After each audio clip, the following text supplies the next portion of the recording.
Namaskar and welcome to Indian Diplomacy, a show on India's national broadcaster Doordarshan about Indian foreign policy, India's international relations, and global and regional developments that are of significance to India's rise. Viewers, in this episode, we are doing a deep dive into a phenomenon that is bound to reshape the international order, at least for the next 4 years.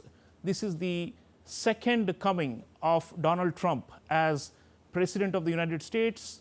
What will be Trump 2.0's foreign policy outlook? Can we expect something different this time or more of the same?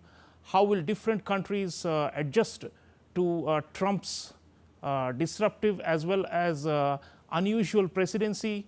And what can we look forward to in terms of the global order as Trump is bound to make a huge impact on it? This is the theme for this episode, and to take us through this discussion, I have with me a top American scholar who is a distinguished professor of politics at Tufts University in the United States, Professor Daniel Drezner.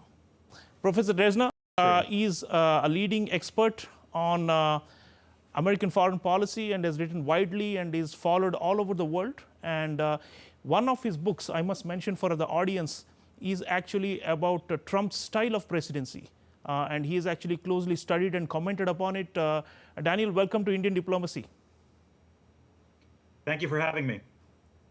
So Daniel, we have now Trump 2.0 and it's a reality.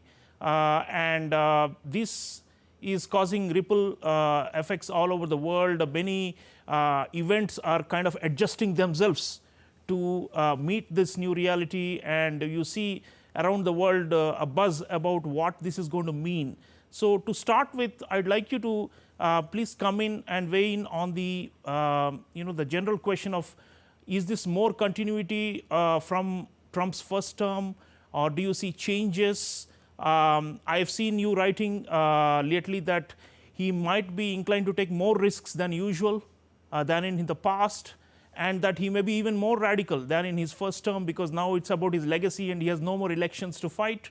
And there is this whole ideological movement he represents. So whether there is a tussle between the bureaucracy, the permanent bureaucracy, and the populist bandwagon that Trump represents. So could you please start by reflecting on what you think is likely to stay the same and what might change, and what can the world expect from Trump this time around? I think the best way to answer that is to realize that Trump's first term, Trump 1.0, was not necessarily a sort of constant foreign policy as over the 4 years. That really what happened was, during his first couple of years as president, you saw a constant internecine battle within the Trump administration between sort of his genuinely populist impulses in terms of remaking the global order and a lot of the sort of more traditional Republicans that he had no choice but to hire to serve in various cabinet positions. And so really for a couple of years, the Trump administration was almost at war with itself in terms of what it wanted to do. And it also had to deal with a Congress that was well populated with Democrats that were opposed to his agenda, as well as a fair number of Republicans that were more traditional internationalists. It was really only in the last year of Trump's presidency where he sort of finally, frankly, fired almost everyone that he disagreed with. And particularly after he lost in November in 2020, you really saw Trump's populist impulses come full flower, where he wanted to withdraw U.S. forces from Germany, from Africa, from the Middle East, and really kind of remake U.S. foreign policy completely. And I think the thing to realize is that now President Trump 2.0 faces far fewer political constraints than Trump 1.0 faced. He's not hiring the same Republicans to serve in cabinet positions. There's no more so-called adults in the room. He's not hiring any generals this time. The Republicans in Congress, which have majorities, are far more MAGA-friendly than they were 8 years ago. And the Supreme Court has ruled that Trump can pretty much do what he wants as president, and he has immunity. So he's in a situation where he faces far fewer constraints in terms of what he wants to do. And the result is going to be probably a much more widely variable foreign policy. His foreign policy could be all over the map. He's obviously going to be enjoying brinksmanship. We saw this during the transition.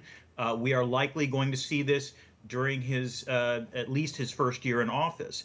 But the other thing to realize is that the 2024 election for Trump is a vindication for him of all of his foreign policy impulses, or all of his political impulses. In other words, he transgressed all sorts of norms during his first term, after he lost the election, and again during the 4-year Biden administration, in which he was charged with multiple felonies, and he has emerged on the other side as president.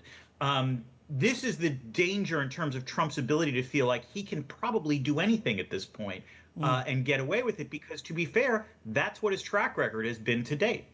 And Daniel, he could do anything, and that's of course the so-called madman theory that you've also written about with regard to Trump's foreign policy. But on the question of doing anything, I mean, could there be actually a radical swing in a different direction? Because we have always associated him with a branch of populism that is isolationist and doesn't want to engage or to do or to commit much to the world, right? And he's much happier at home than in global forums and in international institutions and in shaping the world order.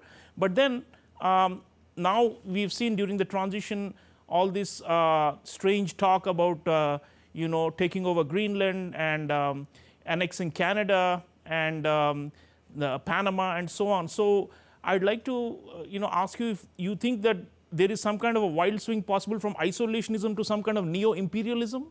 I mean, it's quite unthinkable that the United States can actually go for territorial expansion and aggression. But at least he's using probably his pressure tactics through these means, through this kind of rhetoric, to force these countries to negotiate with him on his usual pet themes like economic deals and concessions, isn't it? I mean, what's your view on this, rather strange turn with Trump one more time?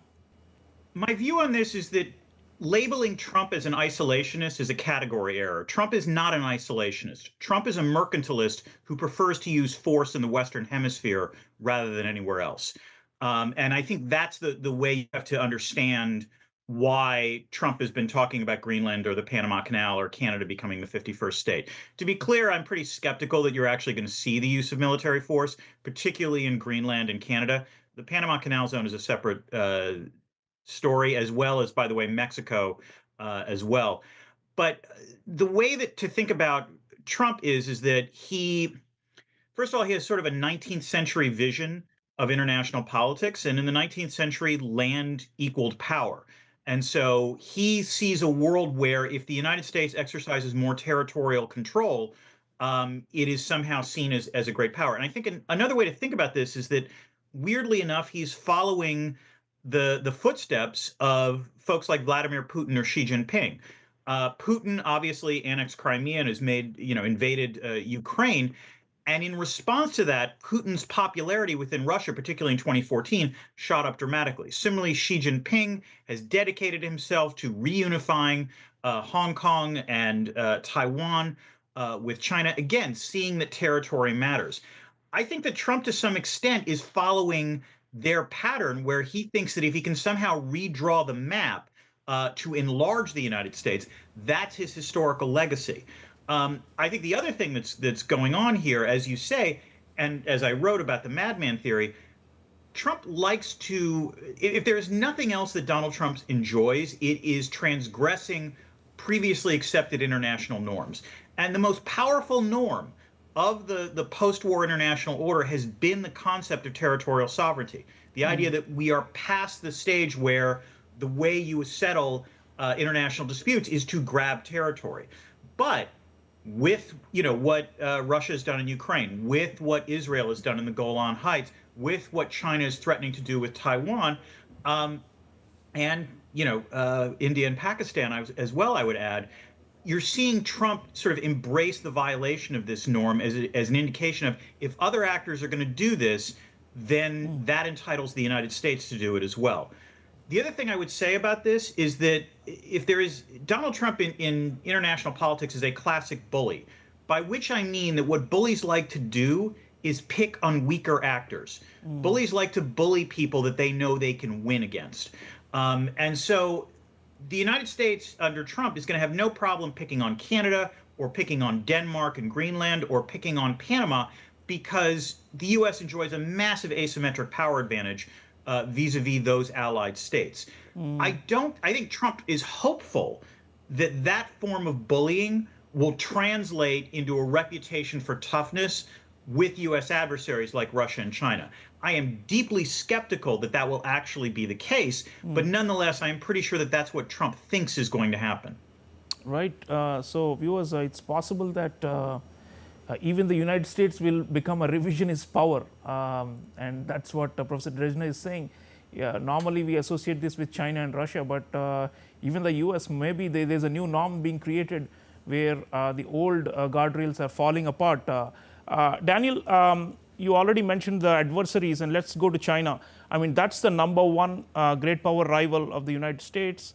And Trump, in fact, during his first term, his administration was the first one to highlight that great power competition is back, and that the United States should reorient away from counterterrorism and non-state threats and such things, and go back to conventional geopolitics and counterbalancing and pushing back of adversaries.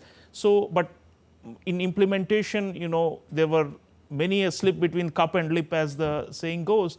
But nonetheless, they did identify it, and ever since the US has been tightening the screws, or has been much more wary of engaging with China. I was watching the outgoing US ambassador to China, Nicholas Burns, saying that 80% of my time of his tenure was in competing, not in positive engagement with China. So clearly a shift has happened.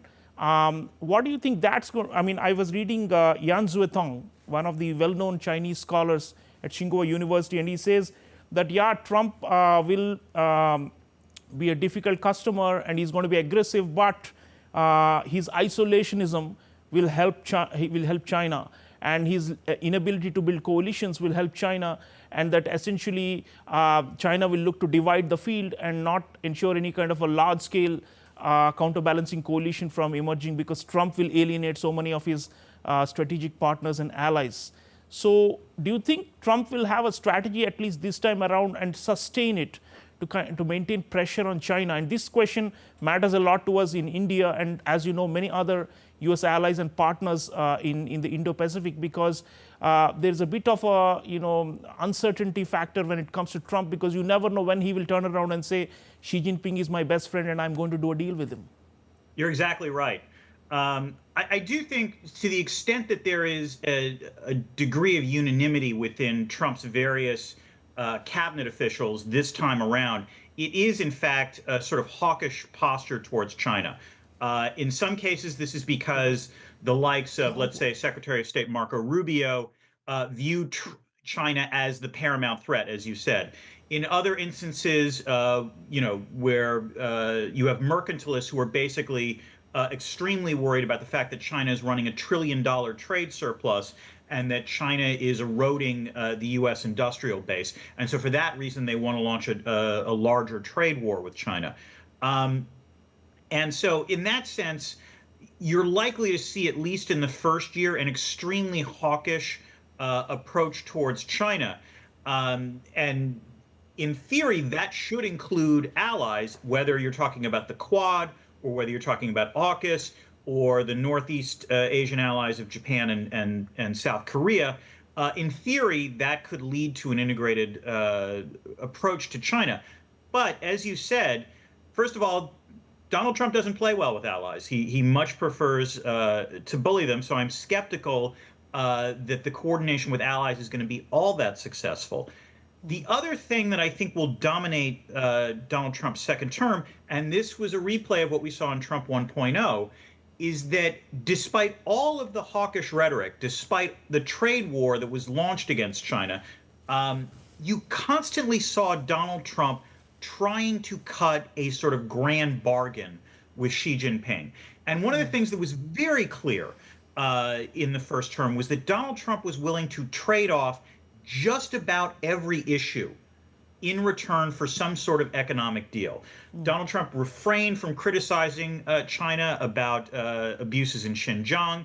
He refused to really criticize China when it cracked down on Hong Kong. He refused to criticize China when it engaged in various exercises in the ADIZ next to Taiwan.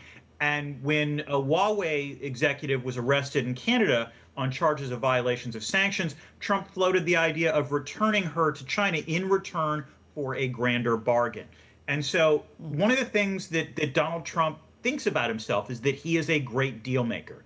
And he clearly wants to cut a deal with China. The problem is, and this goes back to his first term, is that Donald Trump is a victim of what I'd like to call glowing orb diplomacy. If you recall, Donald Trump's first overseas trip as president was to Saudi Arabia. There was that big glowing orb when the Saudis announced a sort of, new center for counterterrorism. Donald Trump was very impressed by that. He was very impressed by pageantry the first time he went to Beijing. My hunch is, and this led in the first term, in the end, to the phase one trade deal in early 2020. And indeed, he prioritized that trade deal so much that he refused to push China on the origins of COVID-19 as it was occurring, because he, generally speaking, prioritized the trade deal more. My concern in the second term is that Donald Trump will take the first offer that is given to him by the Chinese that indicates any kind of, concession that he can play up to his base and indicate that everything is worked out as he intended. So I would expect to see, an initial sort of hawkish phase where, again, Trump is trying to sort of, build up his madman credentials. The problem is that China has seen this script play out before. I suspect they will prepare a package of very shiny but not necessarily substantive concessions to him, and Donald Trump will probably take that deal. The one caveat is whether his national security cabinet will go along with that, because while Donald Trump might want to cut deals, it is not as obvious whether, let's say, Marco Rubio or Michael Waltz, who will be his national security advisor, or others will be as willing to accept such a deal. Right. So lots of contradictions likely in the US's China policy. Daniel, you already talked about the economic deal making and his, top prioritization. He's an economic nationalist or a mercantilist, as you said. And on that point, obviously, with it's kind of indiscriminate, isn't it? Whether it is a partner or an ally or an adversary, he doesn't look at them. He first looks at what is the trade deficit with country X or country Y, right? And then he decides whether they are good or bad. So on that front, everybody is bracing for a trade war. He's spoken about 10% general tariffs. He's spoken about 60% tariffs aimed only at China, with whom they have the massive trade deficit. And then several other, figures have been in the play, and he's threatening to impose them, the moment he takes office. So, what is your reading on that aspect? And do you think countries which know the Trump playbook can somehow manage this trade war and limit the damage? There is some talk in the markets and in the business circles that it is not going to be as harsh, and that the trade war will not be as devastating as which could bring down the whole global economy, as some have feared. So that particular aspect, the transactionalism and the economic nationalism or protectionism, what do you think is going to happen with Trump on these fronts? Well, first, Sreeram, I absolutely agree with you that Trump really views threats globally based on whether or not other actors run a trade deficit, or rather trade surplus with the United States. We have heard him during his first term say that he views the European Union as much of a threat to the United States as China or Russia. The issue with Trump and tariffs, I would say, is in terms of trade wars, is twofold. The first is that the problem when it comes to Donald Trump and tariffs is that he seems to think tariffs can do everything. And the problem is that what he wants to have them do in some ways are contradictory. So there's one argument that he is threatening tariffs with the idea that way he can extract trade concessions from other countries. And to be fair, you go all the way back to Adam Smith, and even Adam Smith endorsed that use of tariffs as a means of sort of bargaining to get other countries to lower their tariffs. The problem is that Donald Trump also believes that he can use tariffs to extract non-economic concessions, forcing allies, let's say, to contribute more in terms of their security. And then there's two other elements that when it comes to Trump and tariffs. He also views tariffs clearly as a tool of industrial policy, as a way to promote homegrown industries in the United States. And increasingly, one of the fiscal issues that's going to be coming up in the United States this coming year is that Trump desperately wants to renew the tax cuts that he put into place in 2017. But to do that, he's going to have to find alternative sources of revenue. And one of the alternative sources of revenue he is talking about is the tariffs. Now, the problem is that you can't use tariffs as a tool of industrial policy, as a tool of gaining revenue, and at the same time try to use it as a bargaining tool to get other countries to make concessions. It's got to be one or the other. And I think we still don't know, to be perfectly honest, which way Donald Trump is going to go on this. The other issue that I would say that is going to affect how Donald Trump thinks about tariffs is that I said before that he faces far fewer political constraints in his second term than he did in his first term.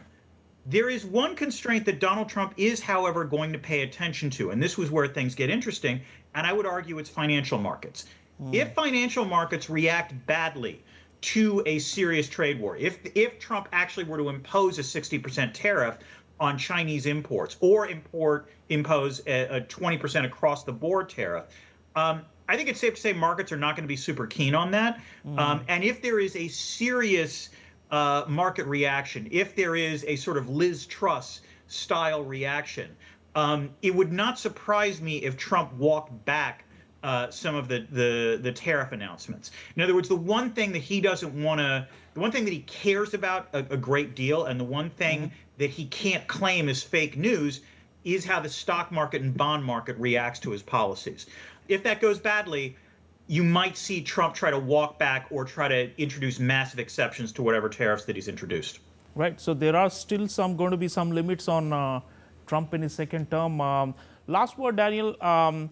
You said that under Trump, basically, America ceased being an exceptional power and just became I quote you, garden variety great power. So you have one great power, China, and then there's another one. And essentially, if there's not much of a difference in their conduct, what do you think that's going to do to the world order? And already people have written off the the liberal international order and said that it's dead. But what replaces it, especially with these two competing great powers and rising powers like India and so many others who want to catch up with the US and China? What do you see the scenario in terms of rules for the road, or is it just going to be a free-for-all? Ian Bremmer, another American political scientist, has been saying that G0 has very much arrived now, meaning there's no more any global governance or leadership whatsoever. So in terms of that effect of Trump, isn't it a more dangerous era we are going into and probably more conflict-prone? And what are your final thoughts? I will sketch you an optimistic and a pessimistic scenario. The optimistic scenario, which I think Donald Trump actually wants to see, is essentially a great power concert. He wants a world in which the United States and China and Russia and India are great powers, and to quote Thucydides, he likes to live in a world where great powers, do what they can and weaker powers suffer what they must. And so I think that Trump ideally wants a sort of sphere of influence world where the U.S. is left alone in the Western Hemisphere, and in return, he is going to be perfectly happy to let other great powers control their neighborhoods. Now, the problem, of course, is that this doesn't really work very well for great powers outside of the United States because India and China and Russia share some common borders, and it's not clear they can all have their same sphere of influence. The pessimistic scenario is one of the reasons that I think Trump has talked so much about Greenland and talked so much about the Panama Canal and so on and so forth, is the belief by many that a great power war is coming. And if a great power war is coming, then you need to be worried about your defense industrial base. You need to be worried about access to critical minerals. You need to make sure suddenly that you can't just rely on the market to be able to purchase things like munitions and other equipment and infrastructure. You actually have to physically control it. And where I do get concerned is that the expectation that a great power war is coming can become a self-fulfilling prophecy. Right. Viewers, what a intriguing conversation with Professor Daniel Drezner. One of the key points that he's made is that there are contradictions in the way Trump 2.0 is going to unfold, but at the same time there is a predictable script that Trump is going to follow. He is not brand new or an unknown category, so the most countries around the world will adjust and will try to make do with this new America that we are seeing, or the return of the Trump era that we are seeing. And there's going to be a lot of upheaval, but at the same time some of the limitations and the constraints that Trump responds to are worth watching. As far as India goes, we have a comprehensive global strategic partnership with the United States, and we would want it to continue. Although one word of caution from Professor Drezner is worth noting, which is that if Trump goes for a grand concert rather than a grand strategy of pushing back China, if he goes for a coexistence with China, in India we call it G2. It's an old specter. If it comes back, then we will have to rethink our approach to China as well as to the region, because the reliability of the US comes under cloud. Nonetheless, it's going to be very interesting, not a single dull day for the next 4 years. Viewers, let's closely follow Donald Trump as he makes and remakes history. Thank you, Professor Drezner. Much appreciate your time and your presence with us. Thank you. That's all, viewers. Let's all enjoy Trump 2.0. It's going to be a bumpy ride. It's going to be exciting. And of course, news making day in and day out. Not a dull moment, but India will need to put out all its smarts to manage these coming 4 years. I'll see you again next time. Until then, take care.